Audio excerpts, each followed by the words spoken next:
Welcome, everybody, to our second edition of Insights from Entrepreneurs. Today, we have Ryan McDevitt.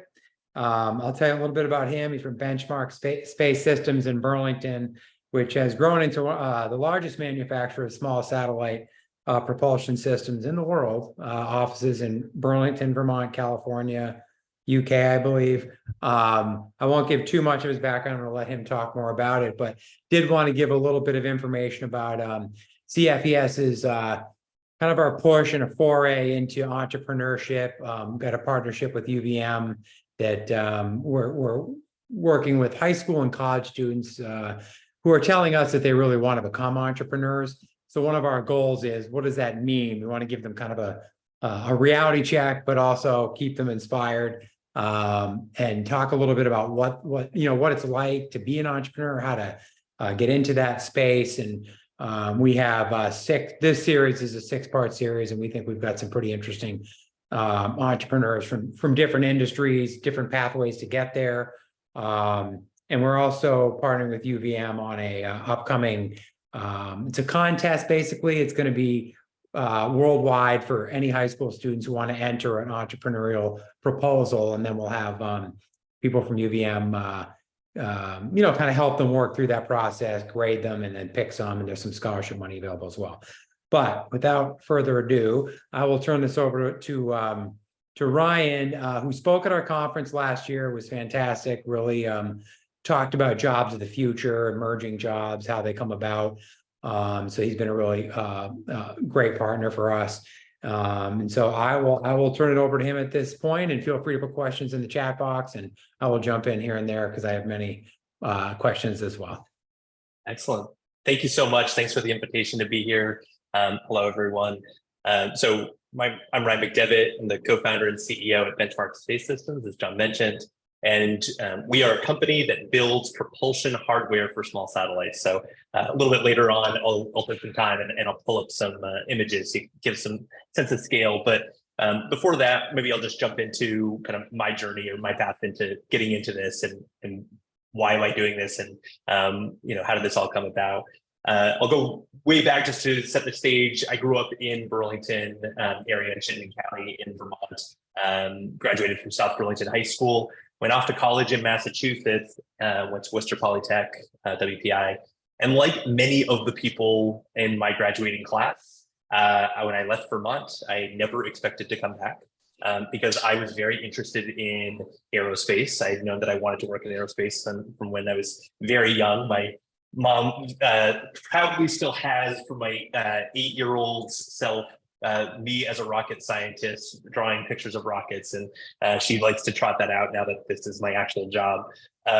So when I left, I really, like I said, didn't think I would be coming back. Came back for love, which is a common story in Vermont as well, right? I had people in my life, my family, and my now wife who wanted to be here. And so I thought I was making a choice, a compromise that was, hey, I'm going to chase this part of my life and not that part of my life. And this was back in the 2005 kind of time frame. Fortunately, I identified that I didn't have to make that compromise, and I found a path through a NASA-funded program at the University of Vermont to do my graduate studies, my master's degree and my PhD at UVM, working on something that was near and dear to my heart, micropropulsion. So propulsion systems that go on very small satellites. Think like a microwave or smaller. That's what we're talking about. So I did that for 5 years and graduated with my PhD. And then I looked around, and then this is 2014. And again, I said, oh man, there just still isn't quite the right opportunities. I think I'm going to have to leave the state. And around that time, my wife, who's tremendously supportive, said, you were working on this stuff for years. You know this market. You're familiar with companies that are interested in this. NASA's interested in it. Commercial companies are interested in it. Why don't you build it? Like, why don't you build something in Vermont that does this? And it was very inspirational. I said, okay, great. What do I know about building this business? And so I went and I actually met with the team at the University of Vermont. They have an innovations program, and they have their Office of Technology Commercialization. And they were running a program called Spark VT, which actually paired potential entrepreneurs, students and faculty that were interested in getting into this with VCs, other mentors, that could help educate on the process. And I remember I got introduced to someone that I still consider a mentor, but at the time I was just meeting him, David Bradbury, who runs the Vermont Center for Emerging Technologies, VCET, here in Burlington, Vermont, who's a tremendous advocate for early stage entrepreneurs. And I remember going in and he said, great, you're through the Spark VT program. You have a little bit of cash that comes with that program to help you get going. Give me your pitch. Tell me what you want to do. And I launched into probably a 20-minute rambling description of what I wanted to do. And at one point, he finally, time out. That was the worst pitch I've ever heard. You talk like an academic. You're not focused on the customer problem. You're only focused on yourself and your technology, but you're not talking about a product and you're not talking about a customer. Go home, come back tomorrow with that, reframe this, and we'll start from there. And that was kind of that entry point of saying, hey, just because you have a good idea, if it's not solving a problem for someone, what does it matter? And that was, an important comment or important lesson, because as an engineer by training, I'm a problem solver. The way I think about things is like, let's go solve problems. But the reality is, if you're an entrepreneur, you have to be solving an important problem, and specifically a problem that someone is willing to pay you to solve. Otherwise, you won't be doing it for very long. So that's the early stage. That was the impetus for getting this out of the research into that early part of it of saying, hey, we should start a company around this. And then in 2017, with mentorship and support from UVM, VCET, and others, we started the company itself. Wow. Yeah, it's interesting. We have a lot of students ask, do I need, how much experience do I need? Should I go work for a decade in an industry that I think I, want to launch something in, or should I just try and jump in and do it? Yours, it sounds a little more of the latter, but you did VCET and all these other entities that you really tapped into to kind of help formulate your pitch and your plan. Sounded pretty significant early on. Yeah, exactly. And I would say, my comment there, because that is the right question to ask, right? It's what is it going to take to break into this? And the two parts of it are, how well do you know the customer, and would going and working in industry for 5 or 10 years give you a better understanding of the customer? That's usually the case, but sometimes in emerging markets or in new products, maybe that's not the case. Maybe there isn't the right place to work because it's such a new thing. If it didn't exist 5 years ago, then you couldn't have started working there 5 years ago, right? So sometimes you can just jump right into it. And the second part is, do you have the skills and experiences to solve the problem? And if not, do you have the network or access to capital to hire the people who can help you solve the problem, right? So those things all kind of tie together. And like you said, for me, I was able to shortcut some of this because I was familiar with the customer set from my time during my PhD. I'd been working with NASA. It was such a new market. There were no dominant players in that space. So that gave me an opening to kind of get my feet wet. But even so, one of the things I reflect on, and we can talk, I'll pull up here in a second, our timeline. The first 3 years that we were in business, we were solving the wrong problem. And there were reasons that the market changed. It's not that we picked the wrong problem to solve. It's that the customer moved or evolved in the time that we had kind of set our sights. And fortunately, we were pretty well connected to the customers and were in frequent conversation. So we were able to adapt with them. But there are other companies that got started around the same time as we did with similar ideas that are no longer around because they solved the problem that the customer no longer cared about. And that's a real risk. Yeah, that's fascinating. I mean, just the idea that that you said, there's an assumption that I need to go work in this field or get to know how to solve this problem. Well, if no one's ever solved it before and you're launching the first company that's addressing it, you're pretty much doing it on your own, no matter what. And then the thought that you pivoted after 3 years, I mean, that must have been somewhat scary. And then you're like, well, this is what we need to move to, but at least you were agile enough to do it and had the foresight to move to where the customer base was and solving a problem. That's interesting. We've had a lot of entrepreneurs say you need to, it sounds obvious, but you got to solve a problem, and also a problem that someone's going to pay you to solve. Yeah. Yeah. It is, but it's such a hard lesson. It's it's just human nature, right? You fall in love with your baby, you fall in love with your good idea, and you might have the best solution to a problem that no one cares about anymore, and that feels bad because you did all this work and it's really good, it's really it's very elegant, it's like the perfect thing, and it's just, if no one's going to pay you to do it, that's not a business, that's a hobby, right? That's the common refrain. So yes, yeah, I think there's a lot of hobbyists out there, myself included, that it's not necessarily going to get paid to turn into a business. So. Right. Yeah, exactly. Yeah. Would it be good do you want to pull up some slides, maybe set some context for the audience? Yeah, that'd be awesome. Yeah. Okay, great.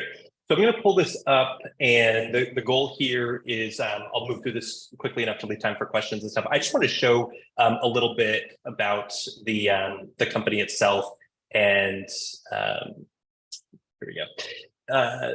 Some kind of background on the work that we do. So just to give an overview, and John touched on this at the beginning, but we've grown the team considerably. We started, it was my co-founder and I, we're now over 100 full-time employees. Our main headquarters here in Burlington, Vermont, but we also have our research and development facility in California. I'll come back to that here in just a second, why we're out in California. And then we also operate over in the UK to support our team in Europe and beyond. We also grew the company significantly during COVID. So we do think of ourselves as a remote first company. We build hardware, so we have real facilities with things that you build, but a fair amount of our team is distributed around the world to help support. Just a quick timeline to set the stage. So I mentioned, I graduated in 2014. I told some of the stuff about working with UVM, VSET, and others, 2014 to 2017. Really, there was a lot of kind of iteration and search.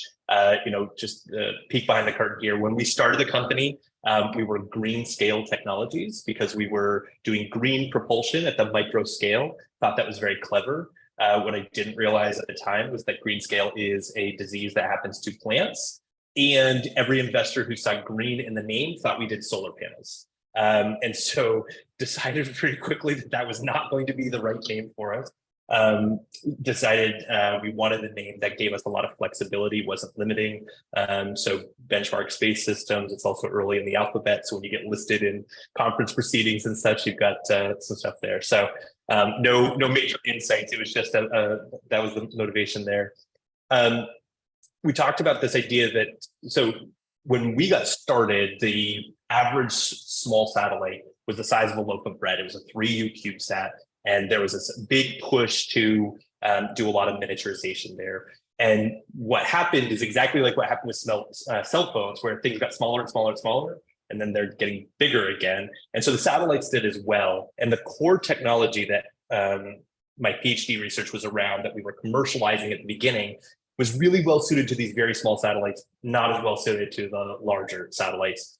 So when we talk about this pivot, what we did is in 2020, we went out and acquired a company that had technology that was better suited to the customer problem that we were actually trying to solve.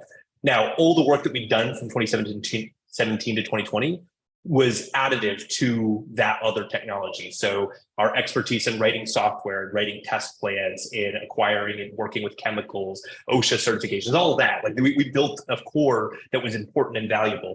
And then we were able to bolt on this technology from that acquisition. And we've maintained that team out in California, which is why we have that second office. But one of the things that I was really excited about is We acquired that company in early 2020.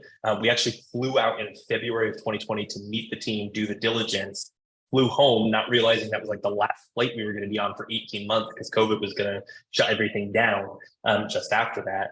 And but we were able to integrate them, sign our first contract, and deliver our first hardware in 2021. So you can see this heritage mission for our Halcyon system that launched on a SpaceX mission in early 2021. That was our first commercial hardware. So sign that contract, deliver hardware 6 months later, it launches 6 months after that, and away we go.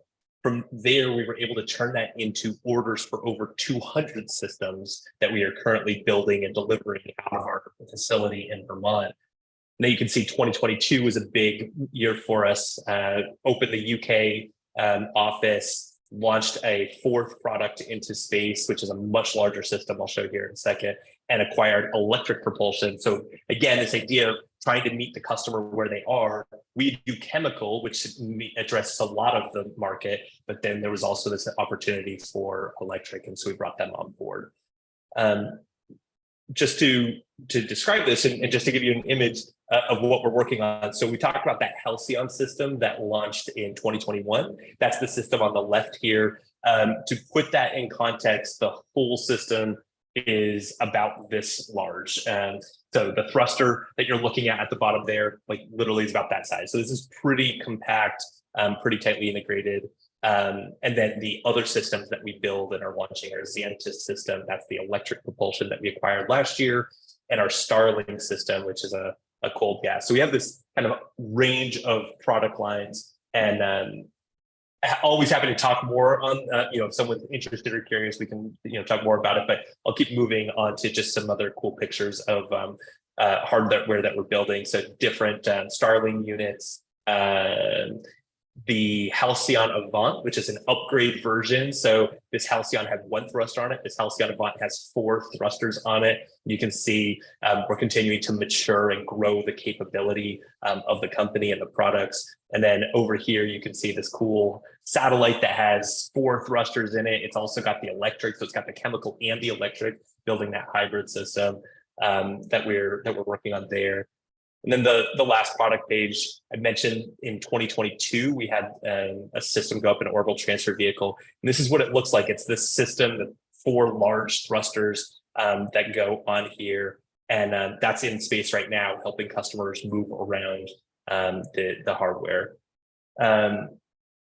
We've got a bunch of missions coming up, just kind of doing a little plug here for all the work that we've got going, starting in June of this year through to the end of next year. So roughly in next 18 months, we have over 200 systems that will launch and be deployed. The 2 Newton or smaller version of our thruster by the end of 2024 will be there will be more of those thrusters in space than any other thruster in the history, like starting back from the 60s. Just like that's the scale at which this is accelerating.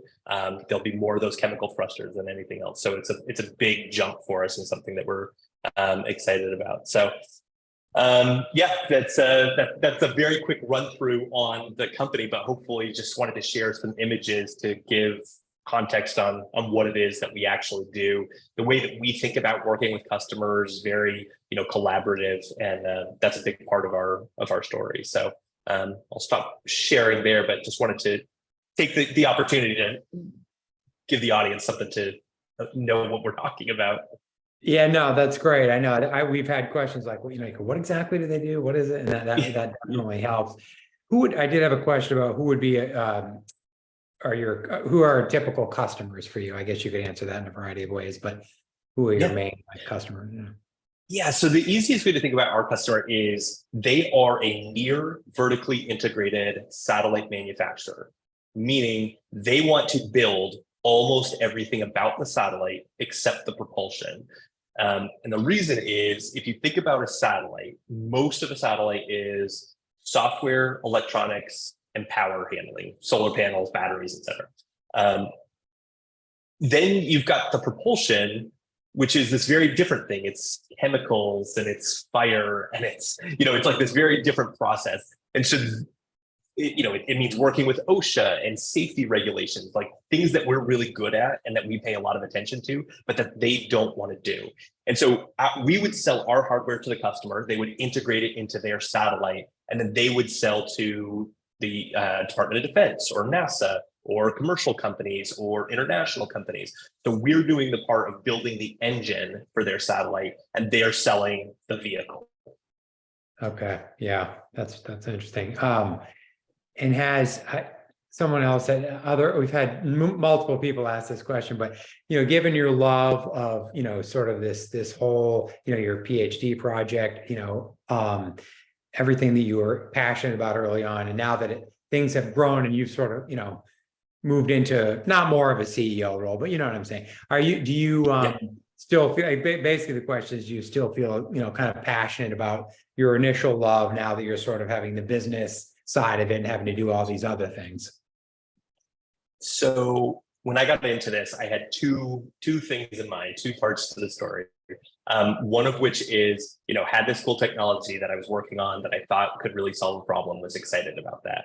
The second is I saw a challenge that Vermont did not have aerospace jobs, and specifically space jobs, which meant that people, at the time that I was starting the company, I was teaching, and I taught space systems, which meant I was getting a lot of students who were interested in aerospace for obvious reasons. And as we were approaching the end of the spring semester, they were asking for letters of recommendation. And so I was writing all these letters of recommendation, and it was all to jobs that were outside of Vermont, because anyone who actually wanted to work on space stuff had to leave the state to work on space stuff. And so I really wanted to build something here that would give people an opportunity to do that.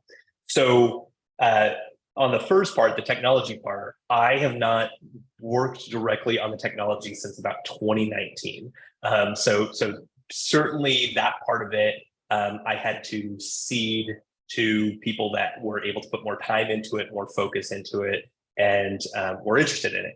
I still get to, now we get to do the fun thing of, I get to show up to certain meetings, challenge, underlying assumptions, push back on timelines and cost, and then leave and they solve the problems, right? I get to do that part of it. So, but that part is certainly a very different job. The other passion, the building an organization that can scale and can hire, I'm more passionate than ever about this, because now that it's working, now that it's successful, now that we're able to, bring in interns and new grads, as well as help people return to the state that may have left because they didn't see opportunities that were there for them. I'm seeing the success that we set out to achieve on that part of it, and that's very energizing. Interesting. Yeah, and do you think, we had talked a little bit earlier about, there's an article out today, and there's been many about, Burlington truly becoming sort of a startup tech hub, if you will. And I when I was at UVM, we would write about it a little bit, and there were certainly companies that are emerging, yours included. But it does feel like it's a space where, Hula and sort of all these incubators that you actually could come home. There's sort of been this outflight of Vermont talent for years because they didn't have the industry that you might want to work in here. Do you sense that's changing, that UVM and sort of the whole, one of the points the article makes is that, you really do need a good research institution somewhere nearby that helps, with talent and everything else. Are you starting to feel that way about Burlington? Yeah, absolutely. So I would say when I got going in that 2014 to 2017 timeframe, when I was feeling this out or thinking this through, the biggest challenge that I saw, the biggest risk that was there, everyone was telling us, you're not going to be able to raise capital and you're not going to be able to hire. You need to leave Vermont because you won't be able to do those things. And obviously, I just told you, it was pretty important to me that I stay in Vermont. So I was going to fight that uphill battle despite that. And when we raised our first round of capital, primarily, most of it came from outside of the state because I didn't know who to talk to. I didn't understand. And one of the things I have reflected on and that I've mentioned in times that I've talked about this previously is that if you don't have success stories, if you don't have people that you can look to and say, well, they made it, so I can do it, it's really difficult. It's very daunting. And so there were successful companies and there were angel investors and venture capital funds in Vermont, but no one knew them. No one knew who they were investing in. No one knew. It was very kind of behind the scenes. And if you weren't part of that network, you just never got connected to that network. And so one of the big changes has been a concerted effort across all the different phases of capital, from angel, to pre-seed, seed stage investing, and even into growth. Is that people have been in Vermont, in Burlington, have been saying, "Hey, here's how this all works." And so, I don't. I'm always careful to say that our story is not finished. So I never say that we're a success. We are a work in progress. We are trending towards success. And that's something that I will continue to work hard on. But to the degree that you would look at our story as being a success story, it really is a Vermont success story in the sense that you can trace, UVM with their Spark program connects me to VSET. VSET gets me connected to Launch VT, which is an entrepreneurship launch program that helps people with mentors and connection to VCs. Launch VT connects me to Fresh Tracks Capital, a Vermont-based venture capital fund that co-invested alongside our round. Fresh Tracks introduced us to Hula, an incubator space with an associated fund who invested in our round. Hula and Fresh Tracks introduced us to JH Capital, a growth fund that has helped scale our growth. So at each step along the way, the work that people like the team at UVM, Office of Technology Commercialization, the work that like David Bradbury at VSET, the work that they're doing to educate people and make that network accessible, that worked for me. Like, that actually is the way that I did this. I did not know anyone. I did not have deep pockets. I could not afford to bootstrap. I had been a PhD student for 5 years. I definitely did not have money in the bank coming off of that. This was, very much I needed every bit of support that was out there to help make this work. And it was there. And then maybe the other thing I would mention, you talked about this, I think, like having a strong university. I look there, companies like, there's one that's really picking up traction right now called Verde Technologies. They're a solar panel, they do an innovative solar panel technology, but it's a spin out of UVM, research that was funded and performed at UVM in connection with the UVM Business School, the entrepreneurship program, where their CEO is not the technology founder. He's an entrepreneurship with deep experience in that network, and has been able to help that team come in and help them run that, and they are turning that into something successful. I think 5 years ago, that's a really difficult conversation because they don't know where that money's coming from. They don't have that. Now they can look at, Benchmark, Green Sea Systems, which does underwater vehicles, Beta Technologies, which does eVTOL. Like, there are these companies, and you can say, "Oh, I saw what they did. I'm going to run that playbook with some of those same people." And once that a little bit of success happens, it really does create that flywheel. Yeah, that's really reassuring.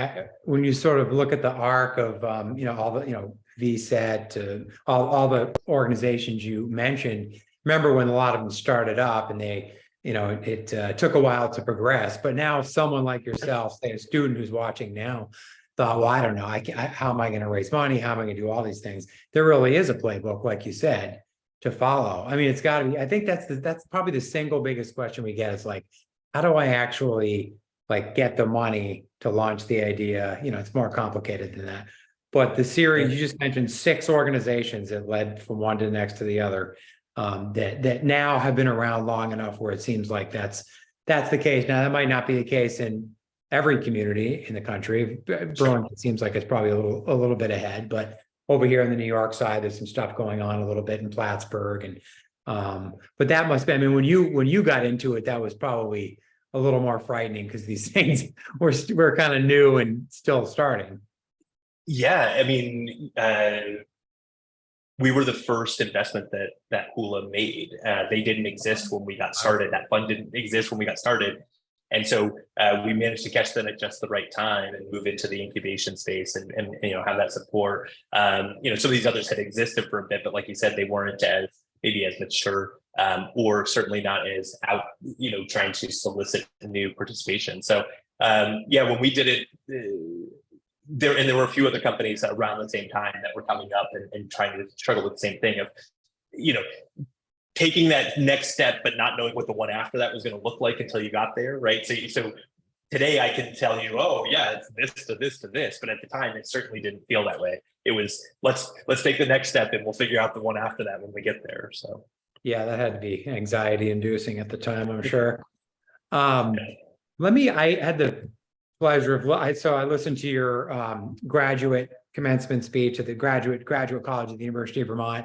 Some really interesting things in there that you touched on, some of what you've done now. Let me just read a quote and then I'll get your response from it. But you said, I never stopped to consider whether or not I was ready to start a company, because the one thing I learned at UVM was that the world doesn't wait for you to be prepared.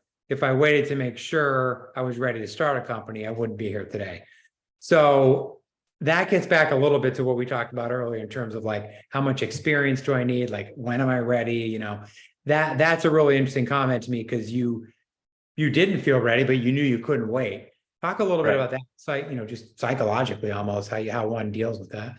Yeah, I think, for me, this all comes back to this idea that the most valuable thing that you can have, I personally, I think anywhere, but specifically in entrepreneurship, is a curiosity and an interest in growth, personal development, and wanting to challenge yourself. Because, I think that there can be that feeling of, I need to, I'll start a business when I have a good sense of, accounting and, management leadership, and I'm going to write a business plan, and I'm going to do this, and I'm going to do a huge customer survey. And, all of those things are important, and I don't want to discount any of them. And my suggestion or my recommendation is not, jump, feet first without doing any of those things. But the point is that, to some degree, you can always scale yourself along with the business in a way. If you're willing to challenge yourself, and you're willing to learn, and you're willing to be humble and say, I actually don't need, even though I went into this and I'm like, oh, I have a PhD, I'm an expert in this. And it's like, nope, you had the wrong technology. You had to do something different. You know what I mean? Like, but being able to say and know that you're going to make mistakes, that's really what it comes down to. And so when I, in that quote, like what I'm, referring to is just this idea, if, this may be a terrible analogy, but I think other people can maybe relate to this. But do you ever have that feeling like you're planning a vacation, or you're like thinking about, and if you stop and you think of like all the logistics, the step, like, then I have to pack my bag, and I have to get my passport, and I have to do this, and I have to do this. And if you laid it out step by step, you would be like, oh my gosh, this is so overwhelming. But you know that you could just, if you just do the steps, you will get to that destination. And that's really kind of how I feel about this. If you told me all the ups and downs, every little thing, if I had a perfect, crystal ball that laid out all of the details and everything that would have to happen, I don't know that I would have done it, because it's challenging. But because that future was unwritten, and I could rise to meet the challenges as they came to me, and work with my team, and pull the best out of each other, and become energized when I needed it, and get support when I was feeling deflated, because I didn't know what outcome was going to be. Like, it was really successful to just like, let's do this. We're going to figure out how to make this work. So anyway. Yeah, that's how scaling yourself along with the business. What a great analogy. You're sort of doing it at the same time to meet the needs and scale it up. One of the things we at CFES in the schools, we teach what we call them essential skills, or sort of soft skills, but non-academic, everything from perseverance to agility, all the things you just mentioned, actually amongst the most important. Obviously having the skill set, and you're studying as a PhD student. But that said, what might be we're coming up a little bit on the time, but any other advice you might have for somebody, say who's in high school or college and is considering wanting to become an entrepreneur? It could be small scale, large. Any advice? You've given a lot of really good advice already. Anything else you might have them think about as they scale up themselves as a person at an earlier stage? Yeah, I mean, I would say, a couple of comments, one of which is everything is sales, right? It's whether you're selling a little bit of the company to raise money, whether you're selling an early stage employee to come join you when you can't afford to pay them as much as the market would, but you've got a vision. And of course, when you're selling to customers, everything is sales. And so anything that you can be doing to work on those capabilities, and really that is, verbal and written kind of communication skills, persuasive writing, persuasive discussion. That's so much of what has helped me be successful here is some background in sales that predate some of my engineering time, and taking those, those capabilities. Anyone who's been trained in sales will tell you, never focus on the feature, focus on the benefit. And that's really what all comes down to, is like, stop talking about, and that was, it's funny because that was the feedback that I got, was I had lost that in my time in my studies. I had forgotten that thing that I knew, and it had to be reminded of, is how do you do this? So, I would say really putting a lot of emphasis on that. And, then the other part really just does come down to, challenge yourself to be curious, to reach out outside of your comfort zone, to learn things that are, I think anyone in your audience will be shocked to find the number of times that little bits of information that I have from, I read an article that had somebody in it, and then I end up meeting that person's brother in an airport, and they end up becoming an investor because I had that connection. It was like, that was not an obvious A to B, but just that willingness to kind of put myself out and learn as much as I can, and it pays it off in interesting ways. So, yeah, that's a great place to leave it. I think that networking actually is one of the essential skills that we teach. that's right. I'm guessing that's probably high on your list of how you became successful. Sure. Well, we really appreciate the time, and we'll probably have some follow-up questions for you. Students will have some emails. I know you're a busy person, but and we'd love to have you. We'll be begging you to come to our conference, which is in Burlington this year. So that will be forward to it. Perfect. Yeah. Thanks again. This has been really insightful. And like I said, we'll share it with our schools across the country, and hope to continue to stay in touch and learn from you in the years ahead as things continue to grow for you. Excellent. Thanks so much. And thanks for the invitation to be here. Yeah, absolutely. Okay. Appreciate it. All right. Bye. Take care.